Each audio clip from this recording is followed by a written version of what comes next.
Today we will start our new chapter, second chapter, rates of change and chain rule. അപ്പോൾ rate of ചേഞ്ചും chain റൂളും ആണ് നമ്മൾ ഈ മെയിനായിട്ട് second ചാപ്റ്ററിൽ പഠിക്കാനായിട്ട് പോകുന്നത്. ഇതിന് മുന്നേ നമ്മൾ പഠിച്ചത് ഡെറിവേറ്റീവ്, ലിമിറ്റ്, അതൊക്കെയായിരുന്നു. അപ്പോൾ ആദ്യം അതിൽ പഠിക്കാനുള്ളത് നമ്മൾ ചേഞ്ച്, ലീനിയർ അല്ലെങ്കിൽ പ്രൊപ്പോർഷണൽ ചേഞ്ച് എന്താണെന്നാണ് നമ്മൾ നോക്കാൻ പോകുന്നത്. Linear or proportional change. Suppose that two quantities x and y are related in such a way that a change delta x in x always produces a change delta y in y which is proportional to delta x. That is, the ratio delta y by delta x equals a constant m.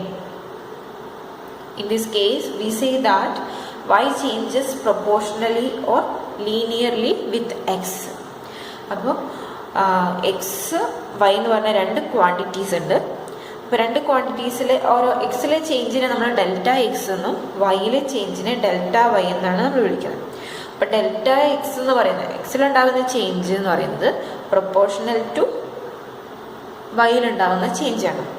അപ്പോൾ അങ്ങനെയാണെങ്കിൽ നമുക്ക് ആ റേഷ്യോനെ നമുക്കിങ്ങനെ delta y by delta x എന്ന് പറയുന്ന ആ ratio ഒരു കോൺസ്റ്റൻറ്റിനോട് ഈക്വൽ ആയിരിക്കും എന്ന് നമുക്ക് പറയാം. അപ്പോൾ ഈ കേസിൽ നമ്മൾ പറയുന്നത് എങ്ങനെയാണ്, y changes proportionally or linearly with x. അപ്പോൾ വൈ എന്ന് പറയുന്നത് പ്രൊപ്പോർഷണലി അല്ലെങ്കിൽ ലീനിയർലി വിത്ത് എക്സിൻ്റെ കൂടെയാണ് ചേഞ്ച് ചെയ്യുന്നത്. അപ്പോൾ ഇതാണ് ലീനിയർ ഓർ പ്രൊപ്പോർഷണൽ ചേഞ്ച് എന്ന് പറയുന്നത്. പിന്നെ ഇതിലാണ് നമ്മൾ റേറ്റ് ഓഫ് ചേഞ്ച് ആണ് നമ്മൾ അടുത്തത് പറയാൻ പോകുന്നത്. നോക്കാം. നെക്സ്റ്റ് നമ്മൾ ഡിസ്കസ് ചെയ്യാൻ പോകുന്നത് റേറ്റ് ഓഫ് ചേഞ്ച് എന്താണ്. If the variable y changes proportionally with x, then y is related to x by a linear function y equal to mx plus b, where m equal to delta y by delta x, and conversely the number m is the rate of change of y with respect to x. അപ്പോൾ ഇതാണ് rate of change of y with respect to x എന്ന് പറയുന്നത് M ആണ്. അപ്പോൾ ഈ Y എന്ന് പറയുന്നത് എക്സിന് പ്രൊപ്പോർഷണലായിട്ട് ചേഞ്ച് ചെയ്യുകയാണ്. അങ്ങനെയാണെങ്കിൽ വൈയും എക്സും തമ്മിലുള്ള റിലേഷൻ നമുക്കൊരു linear function y equal to m x plus b വെച്ചിട്ട് റെപ്രസെൻറ്റ് ചെയ്യാനായിട്ട് പറ്റും. അപ്പോൾ അതിൽ എം എന്ന് പറയുന്നത് എന്താണ്, എം എന്ന് പറഞ്ഞാൽ കോൺസ്റ്റൻ്റ് ആണ്, അത് delta y by delta x ആണ്. അതുപോലെ കോൺവേഴ്സ്ലി നമുക്ക് പറയാം, അപ്പോൾ എം എന്ന് പറയുന്നത് delta y by delta x ആണ്. ഇങ്ങനെ ഒരു ലീനിയർ ഫംഗ്ഷൻ വെച്ച് നമുക്ക് റെപ്രസെൻറ്റ് ചെയ്യാൻ പറ്റുവാണെങ്കിൽ നമുക്ക് പറയാം Y changes proportionally with X എന്ന് പറയാം. അപ്പോൾ ഈ എം എന്ന് പറഞ്ഞ നമ്പറിനെയാണ് നമ്മൾ എന്ത് ചെയ്യുക, rate of change of y with respect to x എന്ന് വിളിക്കാം. അപ്പോൾ ഇതാണ് rate of change of y with respect to x. പിന്നെ നമുക്ക് 2-3 പ്രോബ്ലംസ് ചെയ്ത് നോക്കാം. അപ്പോൾ അതിൽ റേറ്റ് ഓഫ് ചേഞ്ച് കാണാനും ഒക്കെ ചെയ്ത് നോക്കാം. പ്രോബ്ലം ഇതാണ്. Suppose that y changes proportionally with x and the rate of change is 5. If y equal to 1 when x equal to 4, find the equation relating y to x. അപ്പോൾ y എന്ന് പറയുന്നത് എക്സിന് പ്രൊപ്പോർഷണലായിട്ട് change ചെയ്യാണ്. ആ rate of change എന്ന് പറയുന്നത് 5 ആണ്, 5 unit ആണ്. ഇഫ് y 1 ആണെങ്കിൽ, അതുപോലെ ഇപ്പോൾ എക്സ് 4 ആകുമ്പോൾ y 1 ആണെങ്കിൽ equation relating to y to x കണ്ടുപിടിക്കാനാണ് പറഞ്ഞത്. അപ്പോൾ നമ്മൾ എങ്ങനെ സോൾവ് ചെയ്യും? Since y changes proportionally with x, അപ്പോൾ y എന്ന് പറയുന്നത് എക്സിന് പ്രൊപ്പോർഷണൽ ആയിട്ടാണ് ചേഞ്ച് ചെയ്യുന്നത്. അപ്പോൾ since y changes proportionally with x, if we graph y against x, അപ്പോൾ വൈയും എക്സും കൂടെയുള്ള ഗ്രാഫ് വരയ്ക്കുകയാണെങ്കിൽ we get a straight line segment with slope m equal to the rate of change. Slope m എന്ന് പറയുന്നത് rate of change ആണ് നമുക്കറിയാം. അപ്പോൾ we get a straight line segment with slope m equal to the rate of change. Hence m equal to 5 ആണ് ഇവിടെ. And the equation of the straight line is y equal to mx plus c അല്ലേ, 5x plus c. ഇതാണ് equation number 1, where C is a constant to be determined. Where C is a constant. Given y equal to 1. എപ്പോഴാ? When x equal to 4. Hence, putting x equal to 4 and y equal to 1 in equation number 1, we get y ക്ക് 1 കൊടുക്കുക equal to 5 into x ന് 4 കൊടുക്കുക plus c, which implies ഇവിടെ 5 into 4 20. അപ്പോൾ നമുക്ക് എന്ത് കിട്ടും? 1 equal to 20 plus c, which implies c equal to 1 minus 20 minus 90. അപ്പോൾ c എന്ന് പറയുന്നത് മൈനസ് 19 ആണ്. അപ്പോൾ നമുക്ക് കോൺസ്റ്റന്റ് ഇല്ലാത്ത റിലേഷൻ കണ്ടുപിടിക്കണം എക്സും വൈയും ആയിട്ട്. Therefore, equation relating y to x is y equal to 5x plus c ക്ക് പകരം minus 19 minus 19, 5x minus 19. അപ്പോൾ ഇതാണ് നമ്മുടെ ഇക്വേഷൻ എന്ന് പറയുന്നത്. Equation relating y to x is y equal to 5x minus 19. Next problem ആണ്. The price of electricity changes proportionally with time, and if the price goes from 2 cents per kilowatt hour in 1982 to 3.2 cents per kilowatt hour in 1984, what is the rate of change of price with respect to time? When will the price be 5 cents per kilowatt hour? What will be the price be in 1991? അപ്പോൾ electricity അതിൻ്റെ പ്രൈസിൻ്റെ changes ആണ് പറയുന്നത്. അപ്പോൾ electricity പ്രൈസിൻ്റെ change നമുക്ക് time അനുസരിച്ചാണ് അത് change ആവുന്നതെന്ന് പറഞ്ഞിട്ടുണ്ട്. അപ്പോൾ 1982 price 2 cents per kilowatt hour ആയിരുന്നു. അത് 1984 3.2 cents per kilowatt hourലേക്കായി മാറി. അപ്പോൾ അങ്ങനെയാണെങ്കിൽ നമ്മുടെ rate of change of price with respect to time എത്രയാണെന്ന് കണ്ടുപിടിക്കാം. ഇലക്ട്രിസിറ്റീൻ്റെ rate of change of price with respect to time കണ്ടുപിടിക്കാം. ഇനി പ്രൈസ് എന്ന് പറയുന്നത് 5 cents per kilowatt hour ആവുന്ന ടൈം എപ്പോഴായിരിക്കും? പ്രൈസ് എപ്പോഴായിരിക്കും 5 cents per kilowatt hour ആവുന്നത്? അതുപോലെ 1991 പ്രൈസ് എന്തായിരിക്കും? ഇത്രയും കാര്യങ്ങളാണ് ഇവിടെ കണ്ടുപിടിക്കാനുള്ളത്. അപ്പോൾ ആദ്യം നമുക്ക് റേറ്റ് ഓഫ് ചേഞ്ച് കണ്ടുപിടിക്കണം. അപ്പോൾ അതിനെ നമുക്ക് ഓരോന്നിനും ഓരോ ലെറ്റർ ഒക്കെ കൊടുത്ത് ഡിനോട്ട് ചെയ്യാം. അപ്പോൾ ലെറ്റ് പി എന്ന് പറയുന്നത് പ്രൈസ് ഓഫ് ഇലക്ട്രിസിറ്റിയാണ്. Let p denote the price of electricity in cents per kilowatt hour. Unit കൊടുക്കുക price of electricity.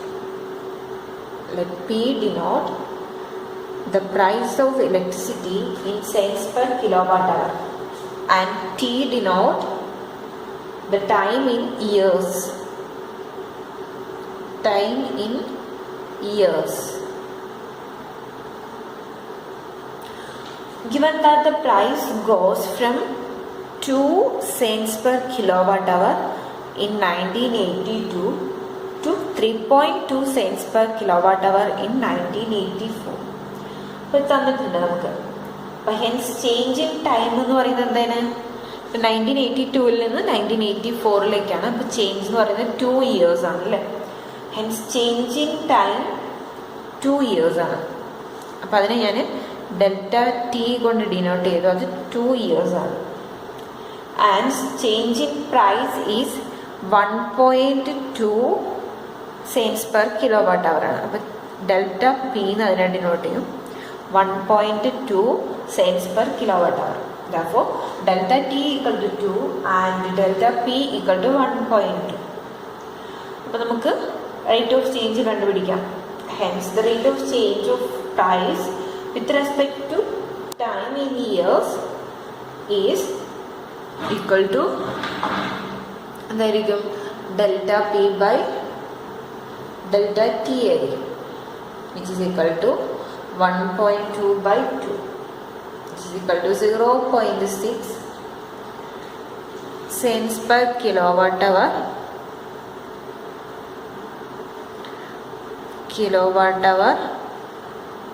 per year. അപ്പോൾ ഇതാണ് rate of change of price with respect to time എന്ന് പറയുന്നത് 0.6 ആണ്. ഇനി നമുക്ക് കണ്ടുപിടിക്കേണ്ടത് എന്താണ്? Price 5 cents per kilowatt hour ആവുന്നത് എപ്പോഴാണ്? അപ്പം അതിനു മുന്നേയായിട്ട് ഈ രണ്ട് പിയും ടിയും റിലേറ്റ് ചെയ്തിട്ടുള്ള ഫങ്ഷൻ കണ്ടുപിടിക്കണം അല്ലേ? അപ്പോൾ അതാണ് ആദ്യം കണ്ടുപിടിക്കേണ്ടത്. അപ്പോൾ നമുക്ക് നോക്കാം. Since P changes proportionally with T, and the rate of change of P with respect to T is 0.6 ആണ്. ഈ 0.6. The equation relating P to T is P equal to mt plus C എന്ന് പറഞ്ഞ formula. അപ്പോൾ ഇവിടെ rate of change എന്ന് പറയുന്നത് 0.6 T plus C എന്ന് എഴുതാം.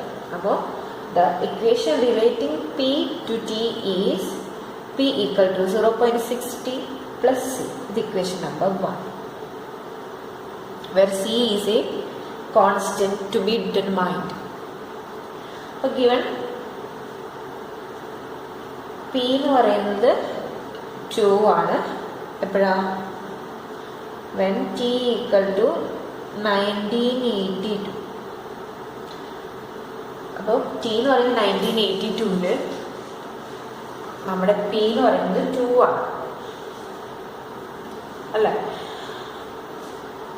അപ്പോൾ P എന്ന് പറയുന്നത് 2, T എന്ന് പറയുന്നത് 1982, ഇക്വേഷൻ 1 സബ്സ്റ്റിറ്റ്യൂട്ട് ചെയ്യാം. Putting P equal to 2 and T equal to 1982 in equation number 1. അപ്പോൾ ഈ വാല്യൂ രണ്ടും സബ്സ്റ്റിറ്റ്യൂട്ട് ചെയ്യാം. അപ്പോൾ എന്ത് കിട്ടും? 2 equal to 0.6 into 1982 plus C കിട്ടും. ഇതിൽ നിന്ന് നമ്മൾ എന്ത് ചെയ്യുക? ആ സീൻ്റെ വാല്യൂ ഒന്ന് കണ്ടുപിടിക്കാം. സീൻ്റെ വാല്യൂ നമുക്ക് അതിൽ നിന്ന് കിട്ടും, which implies C equal to 2 minus 0.6 into 1982, which is equal to 2 minus 1189.2, is equal to minus 1187.2. അപ്പോൾ സീൻ്റെ വാല്യൂ നമുക്ക് കിട്ടി.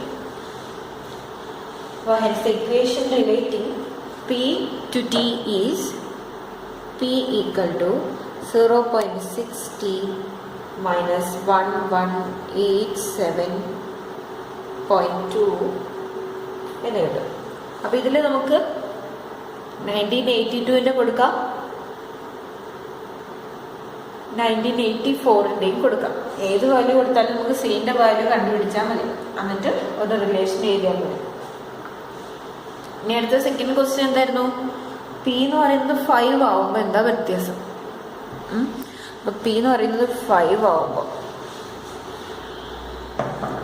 when P equal to 5 we get, ഇതിൽ പിക്ക് 5 കൊടുക്കുക, 5 equal to 0.6 T minus 1187.2. അപ്പോൾ അതിൽ ടൈം നമുക്ക് കിട്ടും. അപ്പോൾ T equal to 5 plus 1187.2 divided by 0.6 കിട്ടും, which is equal to 11922 divided by 6, which is equal to 1987. അപ്പോൾ 1987 P എന്ന് പറയുന്നത് എന്താവുക? 5 ആവും. അപ്പോൾ hence the price is 5 cents per kilowatt hour in 1987. Next നമുക്ക് നോക്കേണ്ടത് എന്താണ്? ടി എന്ന് പറയുന്നത് 1991 ആകുമ്പോൾ വെൻ ടി ഈക്വൽ ടു 1991, അപ്പോൾ നമുക്ക് പി കണ്ടുപിടിക്കാം. അപ്പോൾ we get P equal to 0.6 into 1991 minus 1187.2 which is equal to ഇതിൻ്റെ വാല്യൂ, പിയുടെ value 7.4. Therefore, in 1991, the price is 7.4 cents per kilowatt hour. അപ്പോൾ നമുക്കൊരു ഫംഗ്ഷൻ കിട്ടിക്കഴിഞ്ഞാൽ ഏതൊരു വർഷത്തെയും പ്രൈസ് കണ്ടുപിടിക്കാനായിട്ട് നമുക്ക് ഇത് വെച്ച് കണ്ടുപിടിക്കും. കാരണം പ്രൈസും ടൈമും ഡയറക്റ്റ് പ്രൊപ്പോർഷണൽ ആണ് എന്ന് പറഞ്ഞിട്ടുള്ളതുകൊണ്ട്. പ്രൊപ്പോർഷണൽ ആണെന്ന് പറഞ്ഞിട്ടില്ലെങ്കിൽ ഇതൊന്നും നമുക്ക് യൂസ് ചെയ്യാനായിട്ട് പറ്റില്ല. അപ്പോൾ രണ്ടും പ്രൊപ്പോർഷണൽ ആയെന്ന് പറഞ്ഞതുകൊണ്ട് നമുക്ക് എന്ത് ചെയ്യാം, ഇത് യൂസ് ചെയ്യാം. നമുക്കിനി ബാക്കിയുള്ളത് നമുക്ക് അടുത്ത ക്ലാസ്സിൽ ചെയ്യാം. ജസ്റ്റ് ഒന്ന് സെക്കൻഡ് ചാപ്റ്റർ ഒന്ന് സ്റ്റാർട്ട് ചെയ്തതേ ഉള്ളൂ. കൺസെപ്റ്റൊക്കെ ഒന്ന് ക്ലിയർ ആക്കി എടുക്കുക കേട്ടോ.